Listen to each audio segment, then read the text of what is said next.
Bonjour à tous. Donc, nous avions l'atelier citoyenneté et loisirs, comment trouver sa place dans la société. On voulait d'abord un petit peu présenter ce qui nous a amené à parler de ce sujet. Donc l'importance du maintien des interactions sociales et des loisirs pour les personnes en situation de handicap. Puisque ça va permettre de rompre l'isolement et de maintenir les interactions sociales, la prévention et l'évitement des rechutes, puisque ça peut effectivement réduire les hospitalisations, une estimation de soi valorisée, un bien-être physique et psychique, une montée en compétences des personnes, puisque à travers le partage et la rencontre d'autres personnes, c'est pouvoir se revaloriser, permettre de pallier l'inactivité et l'occupationnel cathartique et anxiolytique. Puisque, comme disait tout à l'heure monsieur, il vaut mieux un loisir que du Prozac. Alors, les difficultés à trouver sa place dans la société. Donc, les loisirs participent-ils à l'intégration sociale? Donc, ce qui nous a été proposé, c'est de faire par post-it, donc la méthode post-it, avec d'une part les problèmes rencontrés, les freins à l'accès aux loisirs, à la citoyenneté, et d'autre part, quelles difficultés pouvaient empêcher l'accès à ces loisirs. Donc, alors c'est écrit en tout petit, mais il y a eu beaucoup de, ça a été très riche au niveau des échanges et des post-it. Beaucoup de peur, effectivement, le peur du regard des autres était revenu sur beaucoup de post-it. Le repli sur soi, la stigmatisation, c'est des choses dont on a déjà parlé. La peur du jugement, ça c'est tout des freins.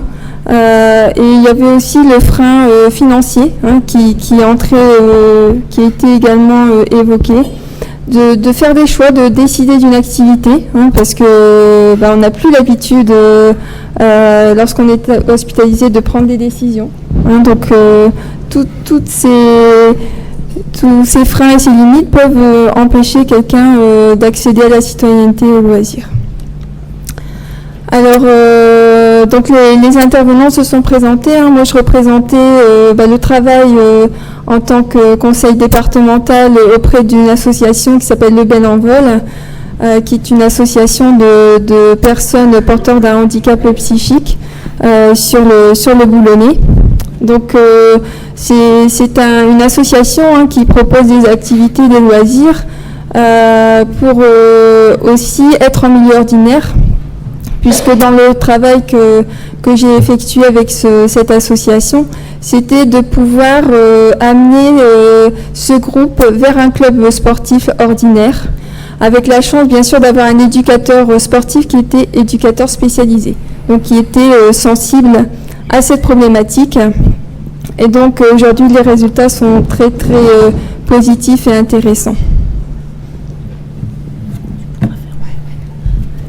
Bonjour à tous. Donc moi, je représente le groupe de Calais, le GEM, qui est un groupe d'entraide mutuelle et qui s'appelle Les Portes Ouvertes. Donc justement, en rapport à ce qui était les loisirs et la citoyenneté, c'est en étant à Calais, vraiment dans le centre-ville, ça nous a permis de nous rapprocher de tous les milieux associatifs et notamment maintenant d'être, même par rapport à la mairie, mis dans les associations. Donc dès qu'il y a des forums, on essaye de, limite, on a nos polos, d'y aller, de participer, même en été, à diverses activités. Voilà. Alors pour moi, je représente l'association Argos Dominant. Donc c'est une association d'aide aux personnes qui ont des troubles bipolaires et leur entourage. Donc effectivement, l'essentiel c'est d'informer, d'échanger, oser parler de sa maladie, parce que en fait on fait des groupes d'échange. On ne peut pas appeler ça de groupe de parole parce qu'on reste une association de patients et on a vraiment envie de sortir du sanitaire. C'est important de pouvoir parler de son expérience et pouvoir la partager avec d'autres. Et c'est valorisant de voir que certaines personnes arrivent à sortir de leurs problématiques de santé pour aller vers la citoyenneté et aller dans d'autres endroits que des endroits spécialisés et réservés qu'à ces personnes. Alors, parmi les loisirs et toutes les interactions sociales qui sont présentes dans une ville, ça nous apporte beaucoup de bénéfices. Donc, on apprend justement des ressources insoupçonnées, parce que moi, je me souviens qu'à chaque fois qu'il y a quelqu'un qui vient au GEM, il dit « Oh, bah, de toute façon, je vais rien faire, je ne sais rien faire ». Et au bout de quelques temps, la personne, elle peint, elle coupe du bois, elle fait la cuisine, et puis elle-même, elle se rend compte, on a tous quelque chose au fond de nous qu'on sait faire, on a tous même été, avant d'être des adultes, des enfants, il faut finalement retrouver cette âme d'enfant pour pouvoir justement participer à la vie de tous les jours. Et cette tolérance permet la reconstruction. Après, quand on est dans un groupe, forcément, il y a une dynamique qui soutient. Le groupe permet de se ressourcer. Le travail associatif permet de maintenir un pied dans le réel, de retrouver une hygiène de vie stabilisante et importante dans la pathologie. C'est pour ça que quand on fait les cuisines, on va d'abord faire les courses, tous ensemble. On parle des repas avant, celui qui sait faire une recette, voilà. On ne fait pas toujours forcément attention à pas trop de gras, pas trop de crème et tout ça, mais même on épluche les légumes ensemble et c'est toujours un bon moment de passer. Ça nous permet aussi de garder le lien social. Ça permet aussi, autour des différentes activités, de discuter, de parler, d'échanger et finalement de lutter contre la stigmatisation de la maladie, parce que quand je vois comment certaines personnes manient le pinceau ou le couteau de cuisine ou toute autre chose, je dis voilà, c'est vrai, on est comme tout le monde, quoi. Je veux dire, on n'a pas d'étiquette. Alors, le bien-être, c'est aussi l'environnement social. C'est-à-dire que quand on sort justement, même si on est en groupe et qu'on rit un peu plus peut-être que les autres, c'est sûr, mais peut-être finalement les gens voudraient venir avec nous parce qu'on rigole bien, surtout quand on va faire des parties de boules, on a la chance d'avoir la mer ou pas mal de parcs à Calais. Donc on est heureux, on est bien. Donc ça fait partie aussi de tous les bénéfices. Voilà, donc c'est les interactions sociales et les loisirs qui sont aussi des stratégies pour sortir du registre de la pathologie. Alors, c'est à nous aussi de savoir repérer des personnes qui vont facilitatrices pour remettre un pied dans la société. On a un animateur, d'autres personnes ont une personne qui va les aider à faire des demandes de subventions ou à monter les projets. Donc, on est obligé de sortir de notre, on va dire, de notre local si on veut avancer et s'ouvrir aux autres. Donc, on n'est pas là à attendre si, bien sûr, que les gens viennent à la porte, mais si nous, on ne va pas vers les autres, on ne peut pas se montrer et on ne peut pas non plus donner envie aux gens de venir vers nous. Ouais. Et aussi, donc, de fréquenter des gens qui ne sont pas malades. Voilà, mais on retrouve cette dignité parce que finalement, comme on n'a pas d'étiquette, on ne se met pas...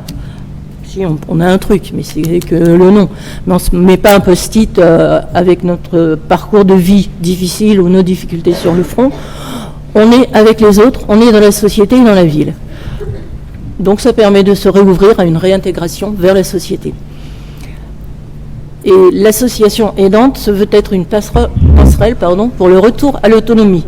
C'est vrai qu'au début, les personnes viennent et on met en place, nous, comme un mois, on va dire, d'observation, où la personne peut être adhérent rapidement si elle le souhaite, ou alors se mettre un peu en retrait et être adhérent au bout de ce mois, payer sa cotisation, participer, mais elle peut être juste observatrice et vraiment regarder si elle va pouvoir s'investir dans l'association. Donc on a vraiment toujours un regard très bienveillant, parce qu'on sait aussi qu'à un moment donné, on était à sa place. Voilà. Donc on retrouve l'autonomie, c'est aussi retrouver sa place dans la citoyenneté et la société. Voilà. Alors les solutions innovantes, les solutions évoquées dans l'atelier, on a évoqué le clubhouse. Alors bon, il existe les GEM, où on a une dynamique entre un animateur et c'est co-géré avec tous les participants, peut-être axé vers les loisirs. Bon, le clubhouse, on est un petit peu plus axé vers l'emploi. C'est un dispositif qui permet d'intégrer comment dire, c'est une maison où on est centré sur une cuisine, quelque chose de convivial, et chaque personne gère, une personne gère les mails, une personne gère les courses, il faut faire vivre la maison. Donc effectivement, quand vous avez été éloigné, quand vous avez été isolé, quand vous avez été hospitalisé un certain temps, il est important quand même de revenir dans une activité, quoi, et surtout partager cette activité. Et par la suite, l'intérêt c'est aussi de sensibiliser les entreprises au handicap psychique, c'est-à-dire si on arrive à faire percevoir nos capacités aux entrepreneurs, l'intérêt c'est qu'on va voir le handicap psychique différemment. Et ensuite, pourquoi pas intégrer une entreprise qui aura conscience qu'il ne faut pas être aménagé un poste, mais à qui on peut apporter beaucoup de choses. Donc le partage entre pairs, ça c'est assez important. On fait des groupes d'échange. Alors on ne parle pas de groupes de parole dans notre association parce que c'est très professionnalisé. C'est souvent avec un psychologue. Nous c'est important d'échanger par rapport à nos expériences et de sortir du champ sanitaire parce que malheureusement chez nous, effectivement, on nous prend des fous, donc il faut les se faire soigner, quoi. Donc on revient toujours dans le sanitaire. J'espère qu'en France, au niveau du social, on développera un peu plus. Alors il faut rechercher des partenaires. L'existence des médiateurs santé-pairs, ce serait bien qu'ils soient reconnus et qu'on soit reconnu aussi, nous, dans notre maladie par le secteur médical et qu'on puisse devenir aidant. Ça n'a pas été très bien accueilli. Peut-être ça sera un peu plus à l'avenir. S'inspirer des expériences existantes dans d'autres pays, notamment anglophones, c'est avec le Canada et précurseur. Favoriser des partenariats post-hospitalisation. Ne pas rester enfermé dans sa maladie et accepter de se réouvrir à la vie en société. Ça, c'est quand même assez important de pas toujours aller dans des endroits spécialisés, réservés pour des personnes handicap psychique. De pouvoir se mélanger, c'est quand même quelque chose d'important. Et de pouvoir aussi faire comprendre aux autres que on a un handicap psychique, déjà savoir l'exprimer, parce que on peut passer toute sa vie à le cacher, et tout est fait dans notre société pour le faire comme ça. Et expliquer aux autres qu'on a un trouble psychique, mais que finalement, on peut s'intégrer sans problème. Favoriser la solidarité, ça, bien sûr, et créer des projets de loisirs ensemble. Alors c'est toujours la cogestion, c'est important que tout se passe en commun, personnes concernées et professionnelles. Effectivement, dans le soin, on fait pour nous. Là, dans ces projets, c'est fait avec nous, et ça, c'est assez important. Alors, aller sur l'extérieur, c'est retrouver la normalité, bien sûr, même si c'est difficile. C'est vrai que c'est pas toujours évident pour une personne qui est malade. Parfois c'est la fatigue, parfois c'est la peur d'aller vers l'inconnu. Ça peut être facilité par des transports pour faciliter l'accès aux loisirs. On peut favoriser les liens sociaux en créant des lieux d'accompagnement. Encourager l'empowerment, alors la reprise en main de sa vie, pour trouver les ressources pour faire aboutir ses projets. Oser faire son coming out, c'est ce que je disais tout à l'heure, c'est pas évident pour assumer et faire accepter sa maladie. Être attentif à un trop-plein d'empathie qui peut être enfermé dans la maladie. Informer et sensibiliser le grand public aux pathologies pour ne plus confondre et assimiler identité et diagnostic. On revient toujours au sanitaire. Ouverture des clubs sportifs, écoles d'art ordinaires aux personnes. Informer et former en handicap psychique les encadrants de ces clubs, mais informer et former au maximum de personnes. Le CREPSI le fait, essaye de faire une sensibilisation, ça c'est vraiment très intéressant. Et nous, personnes qui avons des problèmes de handicap psychique, c'est assez intéressant de pouvoir intervenir aussi dans ces sensibilisations. On a parlé de bibliothèques de livres vivants, ce sont des expériences, au moins les personnes expliquent leur vécu, et ça se fait dans un échange. L'existence des associations de sport adaptées, effectivement, parfois il faut qu'on puisse nous aider parce qu'on a certaines difficultés à s'adapter. Donc voilà.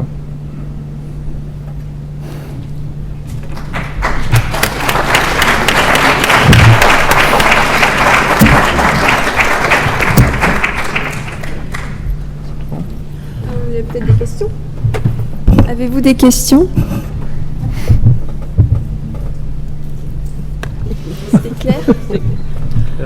Merci. Merci de votre attention.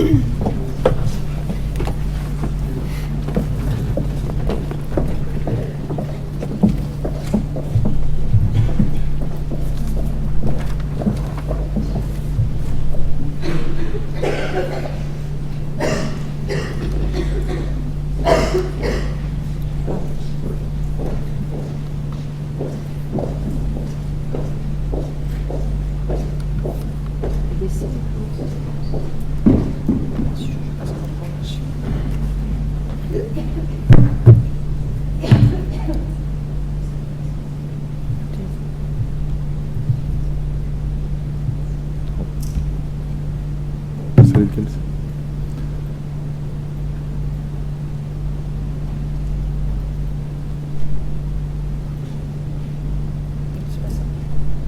Le 3. Ouais, le 3. Bon, je vais appeler les personnes pour le CLSM. Monsieur Salomé, c'est vous qui restituez ? Non ? Monsieur Reynard ? Allez.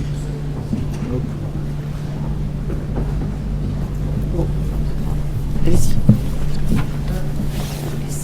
On va faire une restitution rapide pour le conseil local, parce qu'on a beaucoup échangé pendant l'atelier, mais malheureusement, il n'a pas ressemblé trop à un atelier, il a plus ressemblé à quelque chose d'assez monolithique.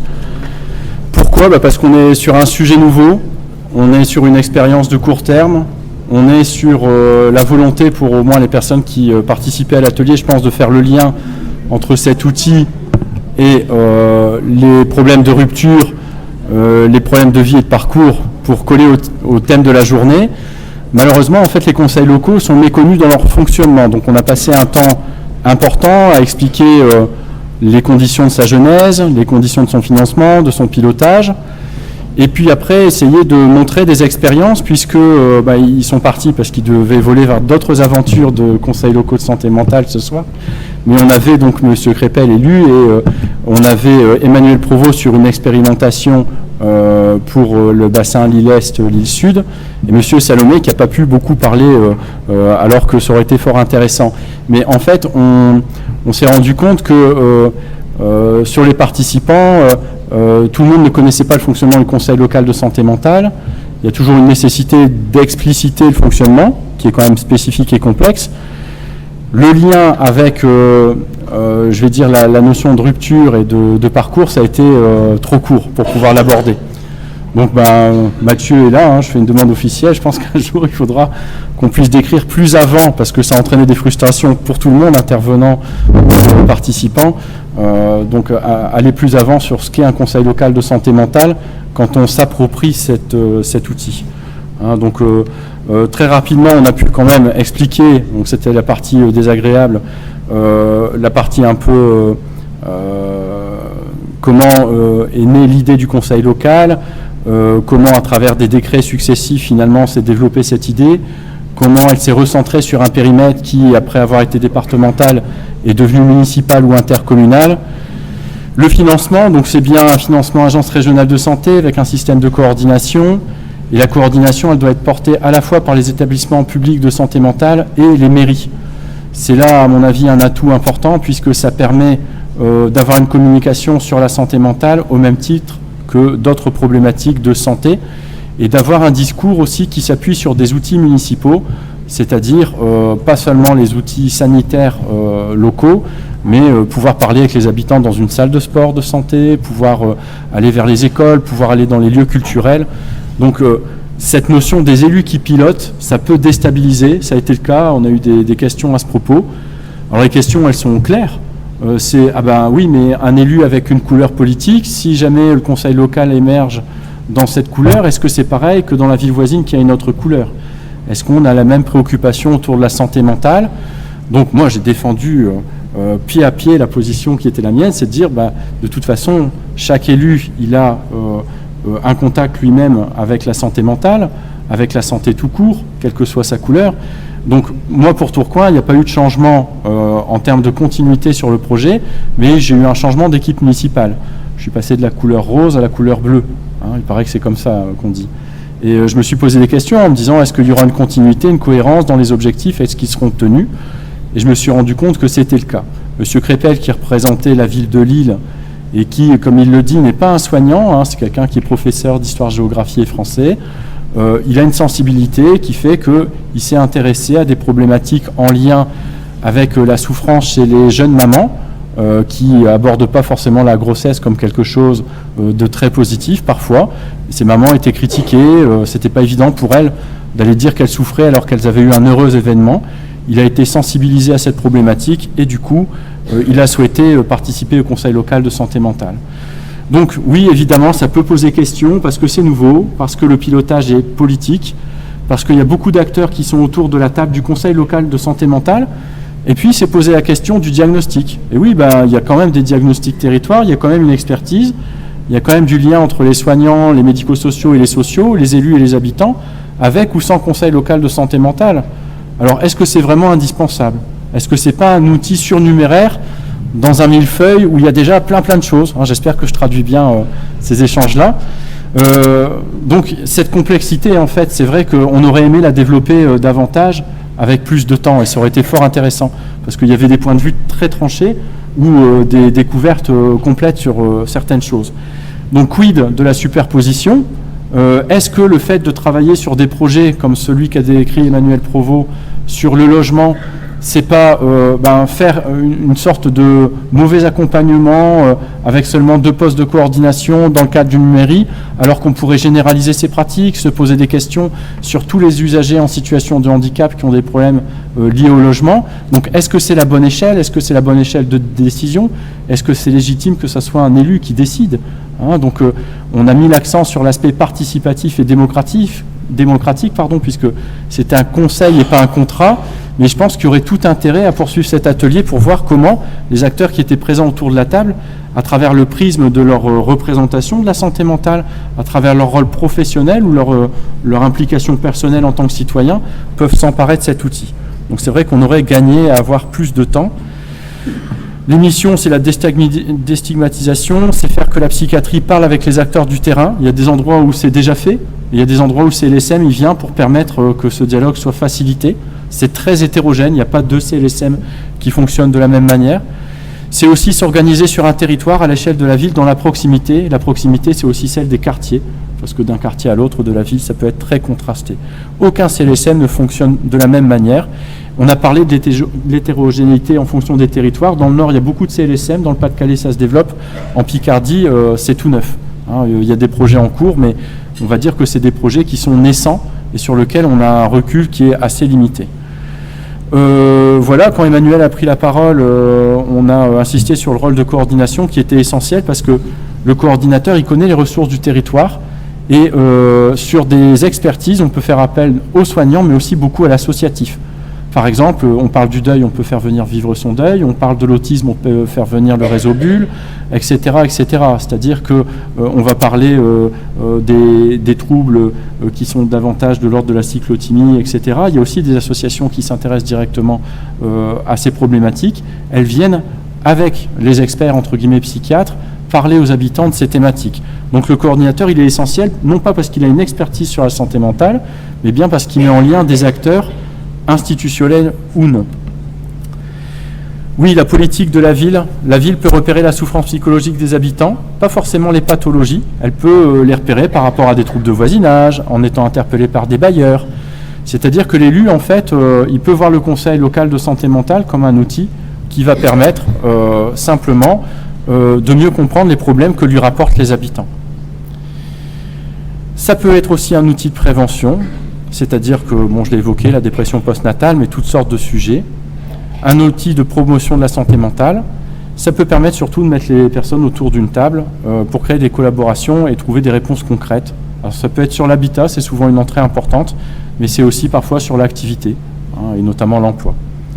Sans la psychiatrie, les élus ne peuvent pas prévenir, mais sans les élus, la psychiatrie ne peut pas forcément toucher le grand public. C'est l'idée qu'avec un conseil local de santé mentale, on va aller chercher des personnes grâce aux outils de la ville, à la logistique de la ville, aux habitudes de la ville et de ses acteurs, pas que les élus, mais aussi les acteurs associatifs, au plus loin dans les quartiers. Des personnes qui peut-être n'auraient jamais été vers une consultation si elles sont malades ou n'auraient jamais souhaité parler de maladie mentale, même si elles ne sont pas encore touchées par une souffrance psychique.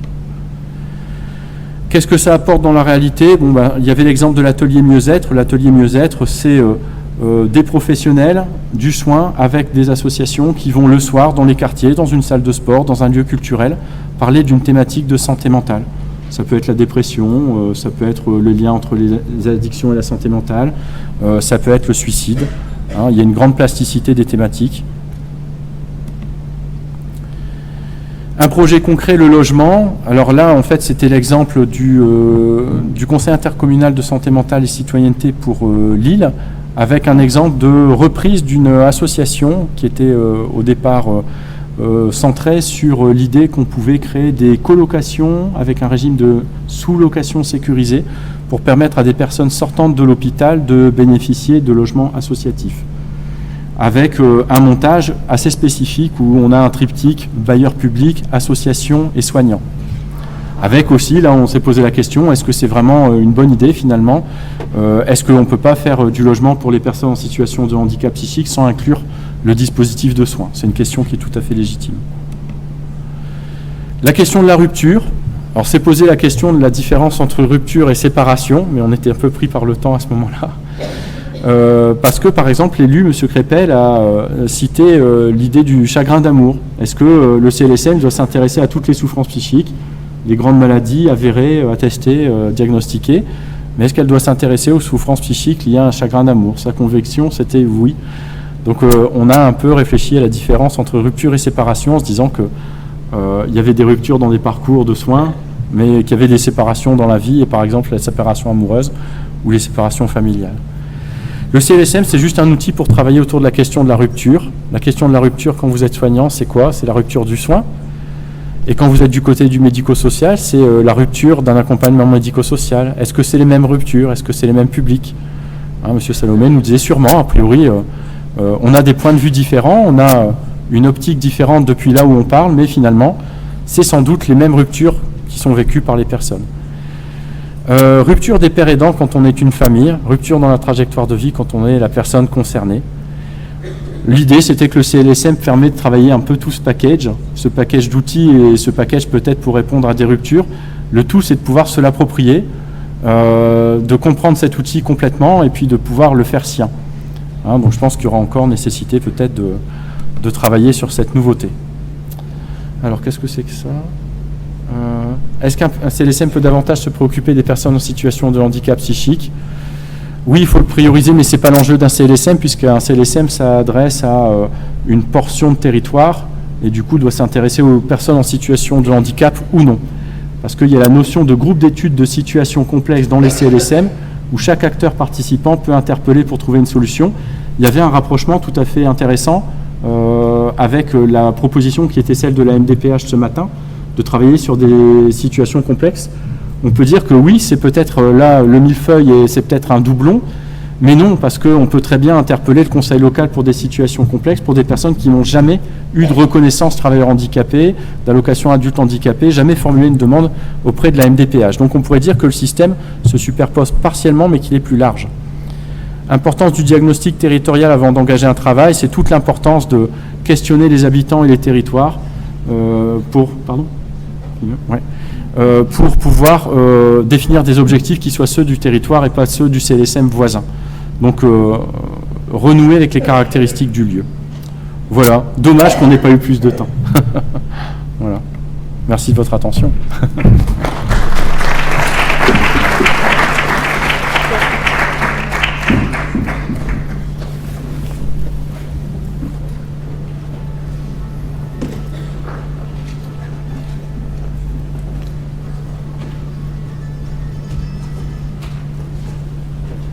des personnes qui ont participé à l'atelier sur le logement.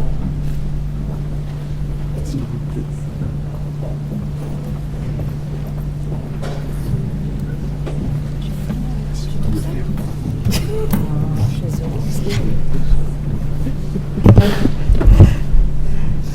Bonjour, l'atelier a été donc animé par 3 intervenantes, donc Madame Deslois de l'ONAFAM, Madame Liétard, chargée de mission Ulogia, et Madame Chépins, chef de service de l'ADAR, service d'aide de maintien au domicile.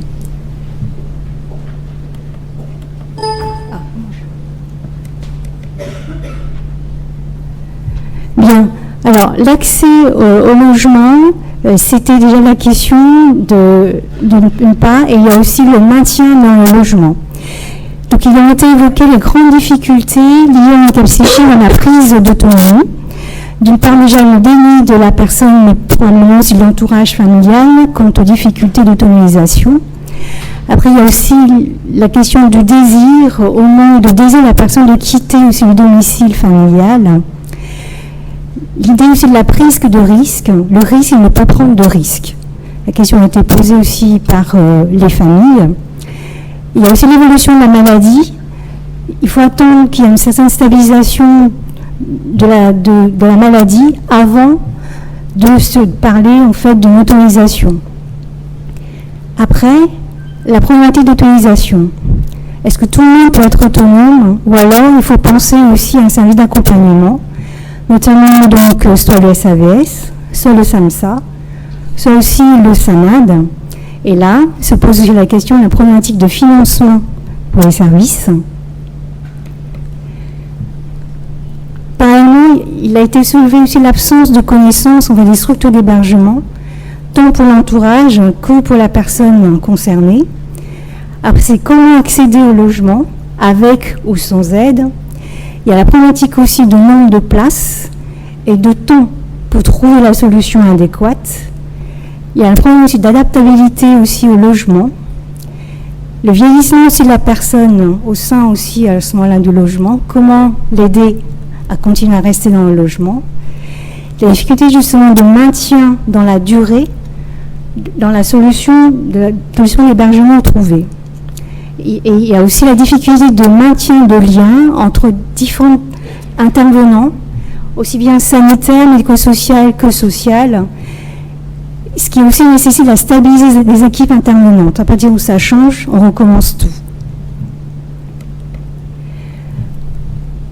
Alors, les solutions existantes, il y a les structures d'hébergement, sur les appartements thérapeutiques, les appartements associatifs, les logements personnels chez les bailleurs sociaux, notamment Villogia, LMH et d'autres, qui sont sensibilisés aux problématiques donc, du handicap psychique. Il y a les habitats partagés, les résidences d'accueil. Et parallèlement à cela, il y a des aides au maintien au domicile, notamment le dispositif Logipsy, le SAVS, soit le SAMSA, spécifique handicap psychique, et le SANAD, tel que l'ADAR, avec un intérêt de financement bon marché, avec aussi des liens étroits avec le service médical, notamment psychiatrique, via en fait des réunions de synthèse trimestrielles, qui permet à ce moment-là en fait un travail de veille, un travail aussi de surmonter la non-demande de la personne, et ça permet aussi de moduler l'aide. Il existe aussi des associations œuvrant dans la réflexion de l'autonomisation des personnes en situation de handicap psychique. Donc Habitants Ensemble, Ensemble Autrement, La Beige, GAPAS, Armées du Salut, Capharnaüm, Archipel, Solia, etc.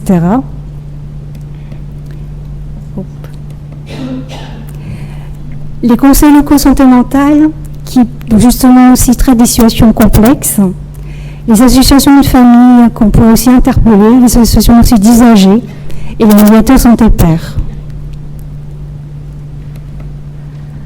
Les solutions proposées, ce qui est important, c'est de penser à la personne qui doit être au centre de son projet, travailler sur l'adhésion de la personne mais aussi de la famille dans le processus d'autonomisation, mener une réflexion commune sur le mode d'habitat et d'accompagnement approprié sur chaque territoire, Comment étendre par exemple le dispositif du SAMAD, écrire et diffuser aussi un guide explicatif sur les différents modes d'habitat et d'accompagnement, sensibilisation aussi au handicap psychique auprès des intervenants qui interviennent justement auprès des personnes concernées,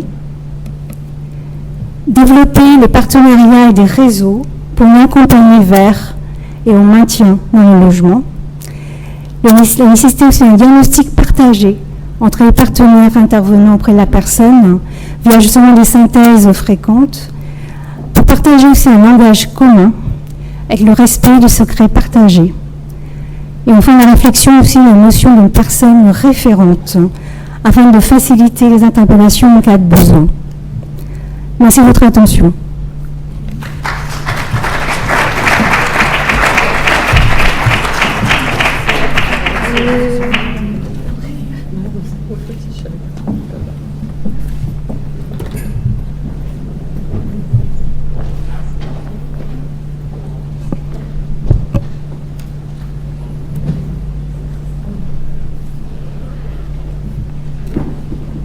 Bonjour. Donc, je vais vous rapporter les échanges que nous avons eus lors de notre table ronde concernant l'insertion professionnelle, qui était animée par Monsieur Auchin, mais également par Madame Barbara Martins, qui était responsable du service médico-social d'ESAT à l'Arajo à la vie active, par Monsieur Stéphane Grange, qui est coordinateur du projet social de Mésidor, et Monsieur Guy Robert, qui est le directeur du CLRP. Donc, nous avons établi un état des lieux sur les difficultés liées à l'insertion professionnelle. Donc, nous avons constaté un très faible taux d'emploi, inférieur aux autres types de handicap, que le taux de chômage pour les personnes handicapées était de 200 jours plus long qu'une personne ordinaire. L'augmentation du chômage de plus qu'en population ordinaire également, qu'un manque de place et un manque de financement étaient vraiment avérés, qu'il y avait une difficulté de gestion de l'absentéisme des usagers, l'auto-stigmatisation des personnes et également une stigmatisation des employeurs. Nous avons abordé les besoins spécifiques qui découlent des situations particulières. Donc, pour un meilleur suivi, nous avons parlé de l'aménagement des horaires, de voir pour un accompagnement personnalisé, la formation des professionnels qui souvent n'ont pas la formation pour les personnes handicap psy, comprendre et identifier les capacités des personnes plutôt que les incapacités et rendre confiance.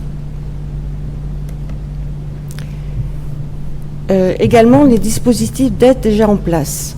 Alors, nous avons évoqué les ESAT hors mur, les ESAT de transition, les entreprises adaptées, le job coaching, les dispositifs d'alternance inclusif DIPSPI du CLRP. Les limites de ces dispositifs, donc les capacités, les limites structurelles.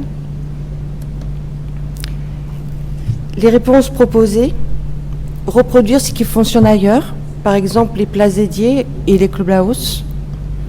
Les pistes de réflexion abordées lors de l'atelier sont l'adaptation des dispositifs de droit commun, comme Pôle emploi ou Cap emploi, l'emploi accompagné avec l'apparition d'un décret, l'adaptation des ESAT existants, l'adaptation des horaires.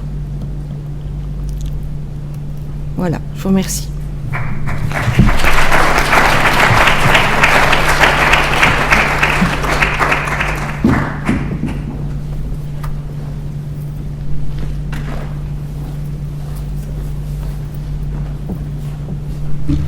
Ok, merci pour ces restitutions. Donc, en complément, ce que je voulais apporter, c'est que l'ensemble des interventions d'aujourd'hui seront présentes sur le site internet dans quelques jours. Donc, vous aurez tout à votre disposition. Vous serez informé par mail quand elles seront à disposition. Il y aura aussi des enregistrements des interventions qui ont été faites ce matin.